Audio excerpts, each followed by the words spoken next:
ઘણા પૂછે ઘાયલ તમે ક્યાંના છો ને હું કહું બનાસકાંઠાનો તો કે બનાસકાંઠા આવ્યો ક્યાં? તો હકીકત બનાસકાંઠાની કોઈ પ્રોપર જગ્યા નથી, પણ બનાસની નદીના કાંઠે વસેલા આ વિસ્તારને બનાસકાંઠો કહેવામાં આવે છે.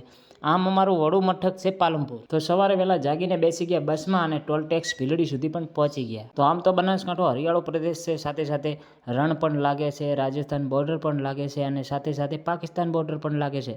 પણ અફસોસ એક દરિયો નહીં. તો બ્લોગ બનાવવામાં પહોંચી ગયા ડીસા નગરી, જેને બટાકા નગરી તરીકે પ્રખ્યાત છે. તો અહીંનો એક મસ્ત પુલ બન્યો છે પાલનપુર હાઈવે ઉપર અને એના જે ચિત્રો છે એ પણ મજબૂત છે. બસ હવે સાવધાની એ છે કે આવું નવું સ્વચ્છ રાખે. અને આપણે પહોંચી ગયા ડીસા નગરીના જલારામ મંદિર ચોકડીએ. તો અહીં આવ્યું છે સુંદર મજાનું જલારામ બાપાનું મંદિર. તો ડીસામાં ચા પીને બેસી ગયા પાછા બસમાં. તો ફાઇનલી આપણે પહોંચી ગયા છે પાલનપુર, અને પાલનપુરનું જે બસ સ્ટેન્ડ બન્યું છે ને સખત રીતે મજબૂત છે, જોવાલાયક છે. અને પછી આપણે નીકળી ગયા પાલનપુર બજારની અંદર આવેલા કીર્તિ સ્તંભ જોવા, જે પાલનપુરની ખરેખર મોટી ઓળખાણ છે.